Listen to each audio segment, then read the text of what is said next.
As you wish, I'll have what she's having. You can't handle the truth. If you're watching this video, chances are these lines have lived in your heart for decades. They're more than just movie quotes. They're touchstones of our lives, moments that defined how we saw love, friendship, and justice. On December 14th, 2025, the world lost the man who gave us those moments. Rob Reiner was found dead in his Los Angeles home alongside his wife, Mikhail, victims of an unthinkable tragedy. But today, we're not here to dwell on how he died. We're here to remember how he lived and to hear from the people who knew him best. Because when Hollywood speaks about one of their own, it tells us who that person truly was. The facts are difficult to process. On the evening of December 14th, 77-year-old Rob Reiner and his wife Mikhail were found deceased in their home. The cause was multiple stab wounds. Their daughter Romy made the devastating discovery that Sunday afternoon at 3 o'clock. By 9:15 that evening, Rob's son Nick, who was 32 years old, was arrested near the USC campus. He's been charged with 2 counts of first-degree murder. Nick, who had struggled with addiction since age 15 and had been diagnosed with schizophrenia, is scheduled for arraignment on January 7th, 2026. His attorney has called the situation a devastating tragedy with very complex issues. The Reiner family, Rob's surviving children Jake and Romy, released a statement asking for privacy and compassion. They said they weren't just our parents, they were our best friends. It's a tragedy that defies comprehension. But in the days that followed, something extraordinary happened. Hollywood, a town not known for sincerity, showed us exactly who Rob Reiner was. Imagine this. You're 14 years old, sitting in drama class at Beverly Hills High School. The kid next to you cracks a joke. You laugh. 54 years later, he's still your best friend. That was Rob Reiner and Albert Brooks. They met as teenagers in that drama class.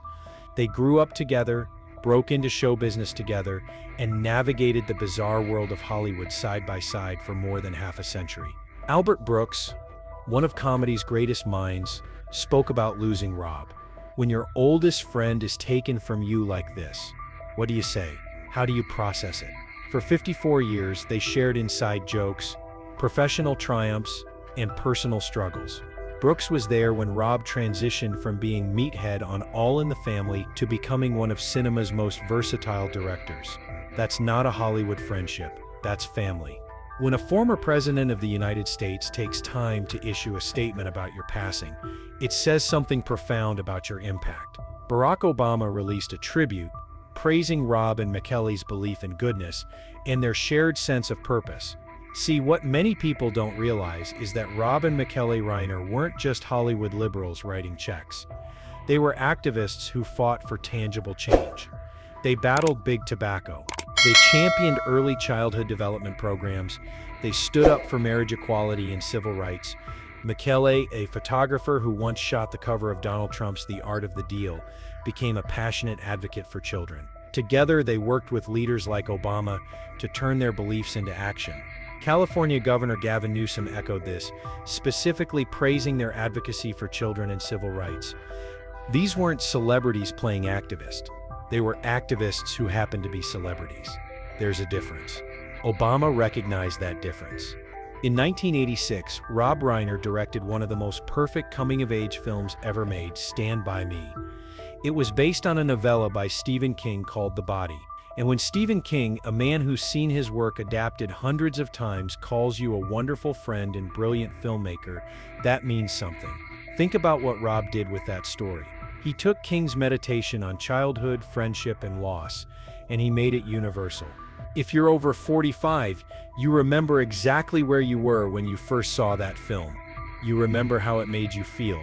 Rob even named his production company Castle Rock Entertainment after the fictional town in King's novels. That company would go on to produce Seinfeld, The Shawshank Redemption, and The Green Mile. When King heard the news, his tribute was simple but profound. Sometimes the simplest words carry the most weight. Jamie Lee Curtis and Christopher Guest released a joint statement expressing shock and asking for time to grieve. Now, Guest and Rob go way back. In 1984, they created This Is Spinal Tap, the mockumentary that invented a genre. If you've never seen it, imagine poking fun at rock and roll with such precision that real rock stars thought it was a documentary about a real band. That's the level of craftsmanship we're talking about. For Curtis and Guest to speak publicly shows how deeply this loss resonates. These aren't people who chase headlines or issue statements lightly. Ron Howard called Rob a superlative filmmaker and supportive colleague. Ben Stiller said Rob made formative movies for his generation. Director Paul Feig called him his true hero. These are A-list directors themselves, and they're talking about Rob like students talk about a master. That tells you everything. In 1990, Kathy Bates was a respected stage actress who'd been knocking around Hollywood for years without a major breakthrough. Then Rob Reiner handed her the role of Annie Wilkes in Misery. She won the Academy Award for Best Actress. Her career exploded. Everything changed. When Bates released her tribute, she reflected on exactly that, how Misery changed her life. She wasn't exaggerating. Rob saw something in her that others had missed. He took a chance on a character actress for a leading role, and he directed her to Oscar Gold. That's not luck. That's talent recognizing talent. For those of you who remember seeing Misery in theaters in 1990, you couldn't look at sledgehammers the same way again, could you? That's the power of Rob's direction combined with Bates's performance. And she never forgot who gave her that chance. You want answers! I want the truth! You can't handle the truth! You can't handle the truth. That scene, that moment, it's been quoted, parodied, and referenced for over 30 years. Kiefer Sutherland, who played Lieutenant Jonathan Kendrick in A Few Good Men, shared a behind-the-scenes story about that scene in his tribute to Rob. While we don't have the exact details of Sutherland's story, we know it revealed something about Rob's directing process, how he crafted that iconic moment between Jack Nicholson and Tom Cruise. Think about that film. It's a courtroom drama, a genre that's been done to death. But Rob made it feel electric, urgent, and morally complex. A cast including Nicholson, Cruise, Demi Moore, Kevin Bacon, and Sutherland, all at the top of their game. And Rob orchestrated all of it. That's why Sutherland shared his story. Because moments like that don't just happen. They're created by directors who know exactly what they're doing.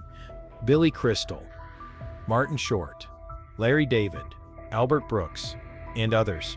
They released a joint statement calling Rob a master storyteller with unmatched range. Unmatched range. Think about that phrase. How many directors can do mockumentary comedy, tender coming-of-age drama, fairy tale romance, psychological horror, and courtroom thriller, all masterfully? From 1984 to 1992, Rob Reiner directed 7 films that defined American cinema. 7 in 8 years. Even Norman Lear's family released a statement. Lear, the legendary creator of All in the Family who passed away in 2023, used to refer to Rob as a son. They called their relationship extraordinary. Rob went from playing meathead to becoming one of the most important filmmakers of his generation, and the man who gave him his start considered him family. These tributes aren't just words. They're evidence of a life well lived. Rob Reiner didn't just direct movies. He directed emotions. He showed us what love looks like, what friendship means, how to stand up for truth.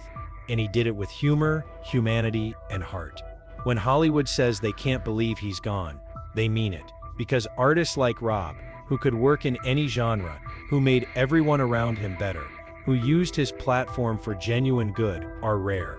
54-year friendships, presidential tributes, literary legends, Oscar winners, fellow directors. They all said the same thing: Rob was special. His arraignment is scheduled for January 7th, 2026. The legal process will unfold. The family has asked for privacy and compassion during this unimaginable time. But today, we remember what his friends want us to remember: the artist, the activist, the friend. The man who taught us that true love means saying, "As you wish." As you wish, Rob. As you wish.